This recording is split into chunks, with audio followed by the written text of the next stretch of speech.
and then you can trim them together. Then you get to see them both, how they look. Mm-hmm. Because I designed this lid to go with this pot, so that we have the same sort of, Kind of spaceship. yeah.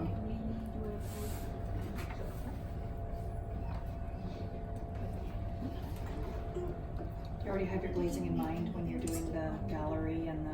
No, not really. What do you mean? Like, what? Just what? because when it's so tight like that, Oh, I see what you mean. fire them together, right? Yeah, do you- do I fire them together? No, Or I rarely separately? fire teapots Oh, okay. together. Occasionally. Yeah, not often. I usually fire them on a cookie. The lid on a cookie. Right? Like with sand, you mean? No, just a flat piece of clay. Oh, okay. Just roll out a slab about that big and put the lid on it, so that if turns it's going to together. stick on the shelf, the clay slab shrinks with this Oh, okay. at the same time. So it won't warp. It won't warp. Okay. It won't get stuck and come out triangular and it won't fit. Right, yeah. That's the deal. That's what it's supposed to do. And then there should be lots of other trimming tools. Fire hit on the slab. Does the slab have to be the same wetness as they dry together? Or? Well, no, because it'll be dry once it's been fired. right? This is not the. Yeah, I mean you Like can this is just the glaze one. yeah, I mean you Right. can just roll it, put Oh, it in yeah. green in the glaze kiln if you haven't done one. If you didn't biscuit. Right. I mean, and sometimes they crack, but who cares, right? It doesn't. It's not important. Do you biscuit them together? Yeah, I usually do biscuit together. Yeah. Like in place? The lid In is like- place, yeah. the Yeah, Okay. and then glaze them on them. Glaze, then glaze them, yeah. And then have them separate. Do you ever use, what's that, like kiln wash and with things like that? Yeah, well, the best thing is if you mix aluminum hydrate into wax, that seems to work. Okay, Just mix a bit of aluminum hydrate into wax and then put some wax around the inside. okay. That's quite good. Because the wax holds the aluminum hydrate in place. I don't have any small trimming tools. Anyway, here's another one I made. This is a tent pole. Tent pole. Tent pole. A tent This pole. is the tent pole. Oh, I Yeah, it's just had an some. aluminum tube and it's pretty. Yeah. And the same thing, it's a hacksaw blade. So I just wanted Oh, to so trim you in here. made that tool yourself? That's Yeah. a hacksaw blade, just turn it like a bench? Yeah, and it, Ten. you know, you can get carried away with things like bending it, heating up, and tempering it, and all Yeah. that stuff. There's tons of information. There's tons of information on knife making, and it's all about tempering and metal and stuff. It just depends on how crazy you want to get. Because you can YouTube anything and find out what to do. Yeah. Apparently, if you follow the street cleaners around, the blades come off on the street, Oh, wow. and they're the perfect length and width, like individual little blades. The brush that's made of metal that Oh, looks really? like a This brush. is made of metal. I guess they must be, yeah. Yeah, She yeah. says, yeah. Yeah. Neighbors might Cool. think you're a little odd, but Yeah. follow around the street cleaner. Follow the street. Yeah. I'm okay. Yeah, hacksaw. There's the other. Yeah, sometimes I go to schools to fix their kilns, and then in the metal shop they take the band saw off, and that's like 10 feet long. Right. It's nice steel. I made this one, and this is made out of.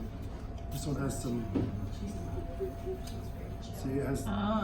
What's Oh, wow. It's still got the saw blades on it, Oh, nice. right? Because it's it's a jigsaw Right. blade.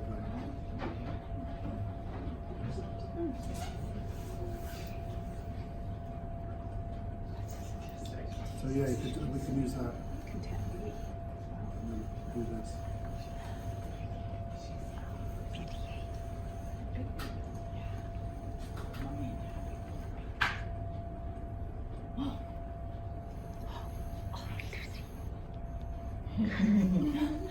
And don't be frightened to trim this way up because it's fun. And then if you want to.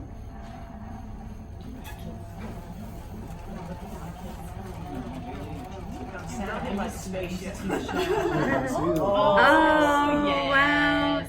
Lovely. Oh, But chattering is kind of boring unless it has some contrast, right? So you chatter the whole thing, it's great, but it's suddenly it doesn't always. Maybe we'll do this bit here. Really nice in the soda fire. Wow. Oh yeah, that's true. Yeah. I guess you could spin the wheel the other way, the other way too, to get some contrast. Oh, going the other way. Yeah. Yeah, you could. we didn't go margarita. I haven't tried that. That's a good idea. I'm fumbling. You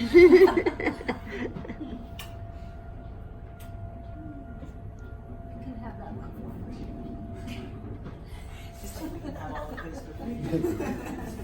Oh, wow. Wow. See, then you can play around with it.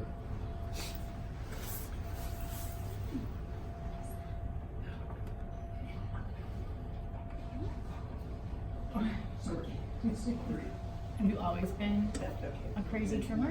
Yeah, I have. I think. Yeah. I lived in Ontario, and after I moved from Scotland, so the pottery in Scotland made things really thin. I had to throw things really thin, and then I didn't really trim that much. And then I went to see K.O. Young, and he trims everything down to like 1/8 of an inch. Huh. And I went, oh, I can trim it. Oh, okay, I can do that. So yeah, then I became a crazy trimmer. It's a control thing as well, I think. Yeah, Is it? I could see that. Yeah, It feels that way. Yeah. It's my experience so far yeah. with trimming. Oh, you just use your nail. Yeah. You don't need just whatever you. That's so great. If you know what you want, you just pick whatever you need to get there.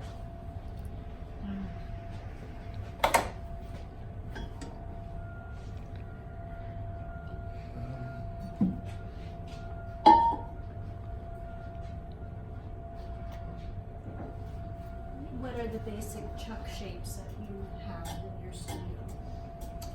This one. So two. There's a couple more like this. There's a tall one, and there's a few of these sizes. They don't seem to be that shape. I don't seem to have them that. They seem to be more this shape.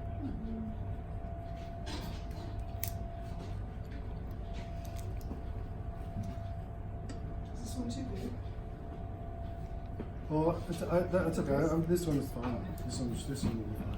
But no, that would be a good size. So when you just with the chuck, you just have to make it level. So you can mark it with your fingernail. You can't tap center it to make it level. You have to make it level by eye. Right? Otherwise, it doesn't work. Right? So yeah, I'm just using my fingernail.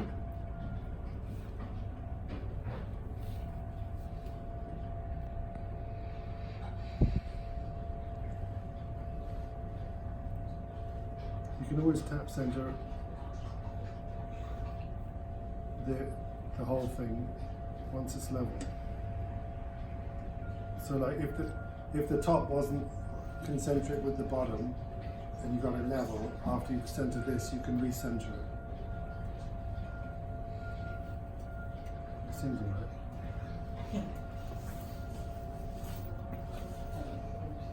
Anyway, just trim this off. Hopefully I know how thick it is because I threw it, I think. And don't forget you can sharpen your trimming tools as well, which is always a good idea before a demo. Yeah, it would have been a good idea anyway if I'd have done it. If I'd have thought of it. I just use a Dremel. I just use a Dremel with you know, a grinding head. Yeah, or the one with the sandpaper, the little round sandpaper ones. Those are good. Those are good for these.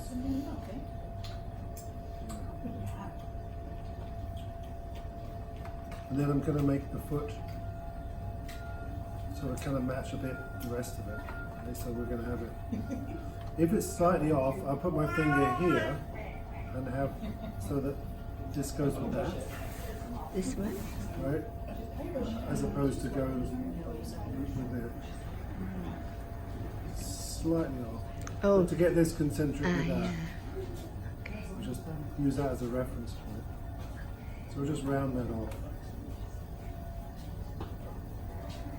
There we go. Something like that.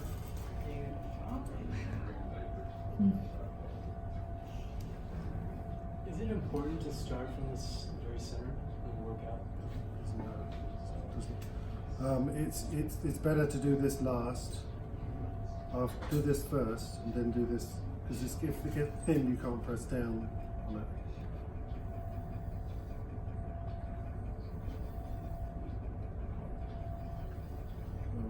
See, take.